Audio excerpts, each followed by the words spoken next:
본문 말씀은 이제 이전에 오병이어의 사건 이후에 예수님께서 따로 기도하시다가 이제 제자들과의 대화의 내용을 다루고 있습니다. 예수님이 기도하시다 제자들에게 이렇게 묻습니다. 두 가지를 질문하죠. 먼저 무리가 나를 누구라 하느냐 이렇게 물으시고 그 이후에 그러면 제자들에게 너희는 나를 누구라 하느냐 이렇게 물으십니다. 이렇게도 볼 수 있겠죠. 과연 5천 명을 먹이신 그 예수님, 그분은 누구이신가? 오늘 이 본문은 그 부분을 잘 이야기해주고 있습니다. 먼저 무리는 나를 누구라 하느냐라는 예수님의 질문에 제자들이 이렇게 대답합니다. 무리들이 예수님을 어떻게 생각하냐? 세례 요한, 엘리야, 옛 선지자 중에 한 사람이라 이야기합니다라고 대답을 합니다. 이들은 예수님을 이 선지자적인 특성을 지닌 분으로 이해를 했다라는 거죠.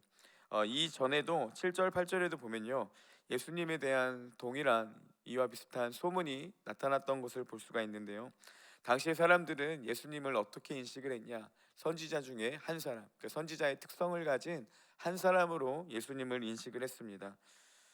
예수님에 대한 이들의 인식이 잘못된 인식은 아니지만 20절에서 베드로가 예수님을 그리스도 메시아라 고백했던 것을 감안해서 본다면 이들의 인식, 그러니까 예수님이 누구인지에 대한 그 알매 인식은 완벽한 답은 아니었다고 그렇게 볼 수도 있습니다. 그래서 이번에는 예수님이 제자들에게 물으시죠. 너희는 그러면 나를 누구라 생각하느냐, 누구라 여기느냐 이렇게 질문해 예수님의 이 대표적 제자들 중에 대표적 인물인 베드로가 하나님의 그리스도이십니다라고 대답을 합니다. 사람들이 예수님을 이 선지자 중에 한 사람이다 이렇게 보았다면 베드로는 예수님을 이 선지자를 능가하는 인물, 약속된 구원자이시며 메시아다 이렇게 고백을 하고 있습니다. 여러분 그 누가복음의 핵심 주제가 제자도입니다. 그러니까 예수님이 따르는 자들의 이가 어떤 모습인지에 대해서 잘 이야기를 하고 있는데요. 예수님이 이렇게 질문하시죠. 너희가 나를 누구라 여기고 무리는 나를 누구라 여기냐. 이 질문에 대한 관점을요, 이 제자도의 관점으로 비추어 보면 이렇게도 볼 수가 있습니다. 무리들에 대한 질문은 이렇게 볼 수 있죠. 예수님에 대해 알지만 따르지 않는 무리들의 대답. 그들은 선지자 중에 한 사람으로 여겼고요. 또 예수님을 따르는 이 대표적인 인물인 베드로의 대답, 그리스도라는 대답을로 이렇게 볼 수가 있습니다. 예수님을 알지만 그분을 제자로 따르지 않던 사람들은 앞에서 이야기한 것처럼 예수님을 한 사람의 선지자적 특성을 가진 분으로 이해를 했다는 거죠. 하지만 예수님을 따르는 제자들은 예수님을 단순히 이 선지자 중에 한 사람, 선지자의 특성을 가진 한 사람이 아니라 하나님의 그리스도, 그러니까 약속된 이 구원자라고 여겼다라는 것입니다. 정말 예수님을 아는 자가 누구였나? 예수님을 진짜로 아는 사람은요, 예수님에 대해 아는 사람이 아니라 예수님을 따르는 자다 이렇게도 볼 수가 있습니다. 세상에 많은 이들이 예수님에 대해 알고 있습니다. 그 지식에 뭐 차이는 있겠지만요, 뭐 작게는 예수님을 4대 성인 중에 한 명으로 보는 사람들도 있고, 아니면 우연히 뭐 한두 번 뭐 교회에 나왔던 것으로 예수님에 대한 복음을 들었던 자들도 있을 겁니다.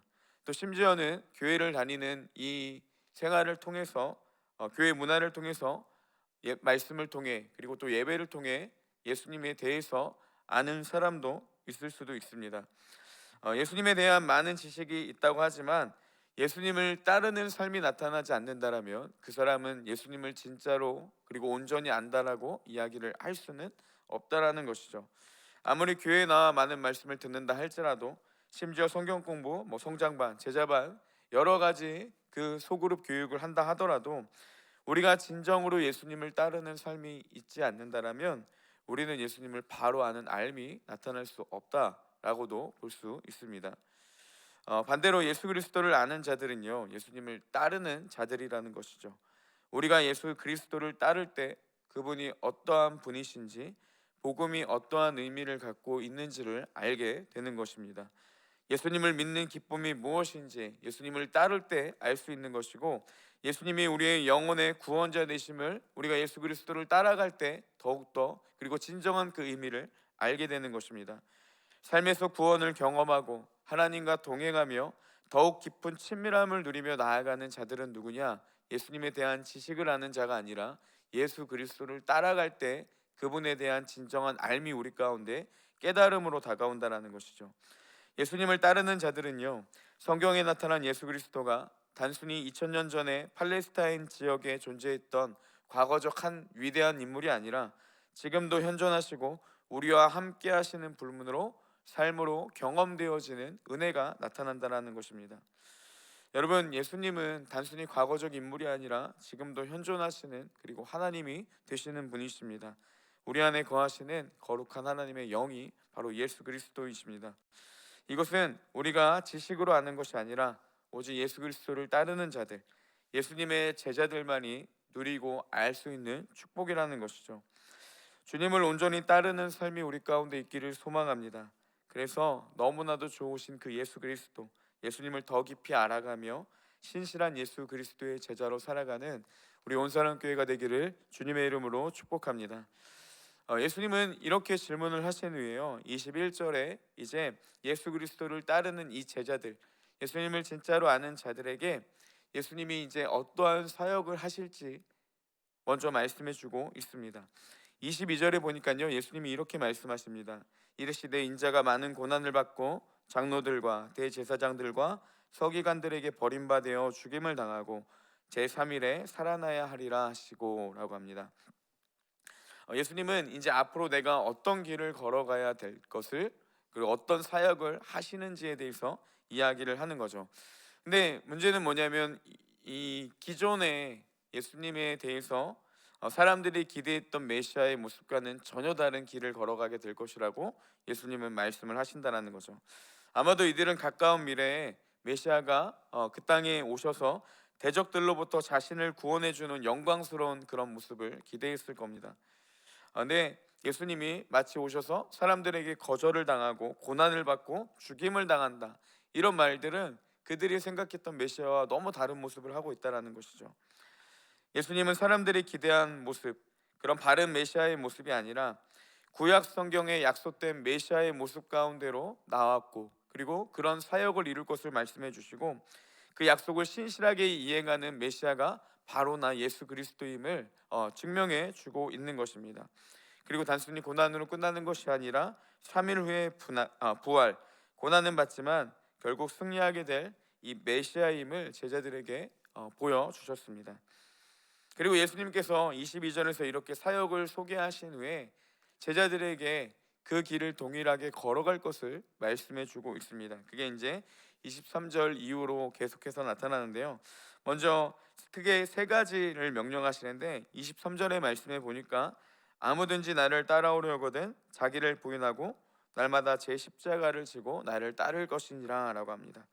자기를 부인하고 예수 그리스도를 따라야 되고, 자기 십자가를 지고 예수 그리스도를 따르는 것이 예수님을 따르는 자들, 예수님의 제자된 자의 마땅한 반응이다, 이렇게 이야기를 하는 것이죠.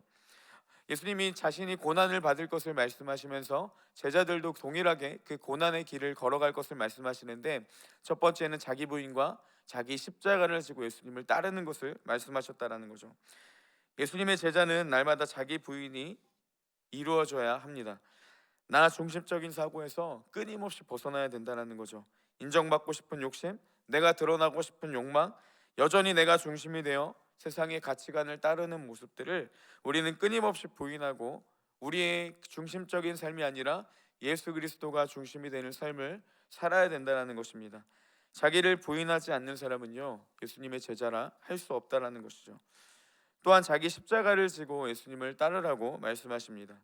당시에 어떤 사람이 이 십자가를 진다라는 것은 그 사람이 로마 정부에 굴복했다, 이것을 공개적으로 보여주는 모습이었습니다. 즉 내가 다른 권위에 복종한다, 이것이 십자가를 지는 것의 의미라는 것이죠. 그래서 자기 십자가를 지고 예수 그리스도를 따라간다라는 것은 무엇이냐? 예수 그리스도의 권위에 복종하며 그분을 따라간다라고 이야기를 볼 수 있습니다. 예수님은 아무런 죄가 없지만 죄인 취급을 받으셨습니다. 사람들에게 거부당하고 심지어 사형수로 그렇게 죽임을 당하셨습니다. 이처럼 우리도 부당한 길을 걸어가는 것이 예수님을 위해 때로는 그 부당한 그 길을 걸어가는 것이 자신의 십자가를 지고 예수님을 따르는 삶이라는 것이죠. 여러분, 예수님으로 인해 고난을 받았다면 우리가 예수님을 잘 따르고 있는 그 증거가 된다라는 것입니다. 말씀대로 살다 보면 어려움이 찾아오기 마련이고 부당함을 당할 때도 있습니다. 그때마다 나도 예수님의 그 길을 걸어가고 있다, 나도 예수님의 그 고난에 동참하고 있다라는 사실을 떠올려지고 하나님과 함께 기쁨으로 그 고난의 시간을 걸어가고 넉넉히 이겨내는 예수님의 십자가의 길을 함께 같이 걸어가는 우리 예수님의 참된 제자들이 되기를 소망합니다. 여러분, 주님과 함께하는 것보다 이 땅에 더 큰 기쁨은 없습니다. 둘째는 24절 말씀인데요, 이렇게 기록되어 있습니다. 누구든지 제 목숨을 구원하고자 하면 잃을 것이요, 누구든지 나를 위하여 제 목숨을 잃으면 구원하리라. 목숨을 얻기 위해 목숨을 잃으라, 이것이 예수 그리스도의 말씀이셨습니다. 예수님은 사람들에 의해 거부당하고 죽임을 당했지만 여기서 끝나는 것이 아니라 3일 후의 영광, 이 부활하심으로 참된 생명이 무엇인지를 우리에게 보여주셨습니다.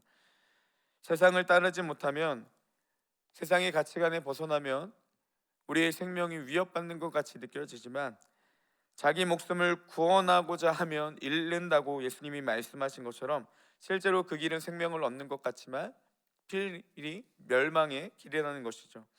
오직 예수님을 위해 자신의 목숨까지도 버리는 자들, 자신의 삶의 주권을 하나님께 맡기며 나아가는 자들은 실질적으로 그것이 자신의 목숨을 잃는 것 같지만, 고통스럽지만 하나님이 그 사람을 살리신다라고 약속하고 있습니다.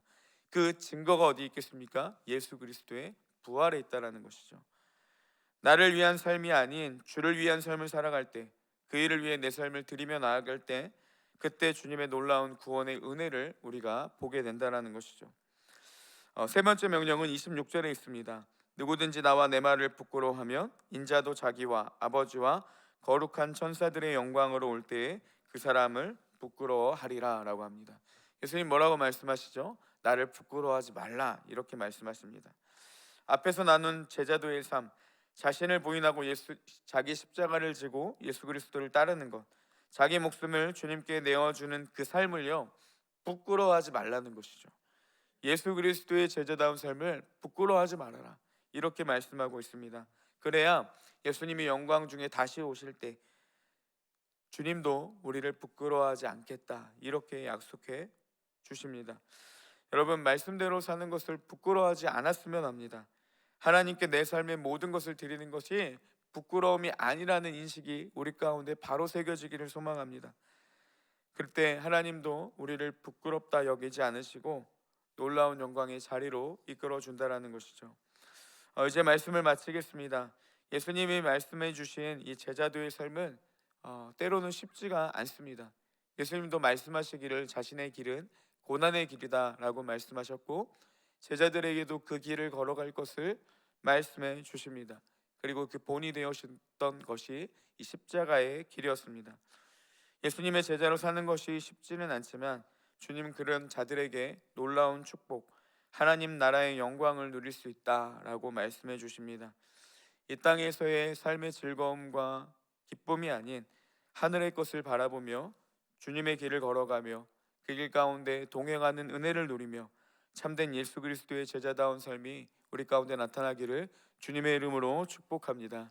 함께 기도하겠습니다.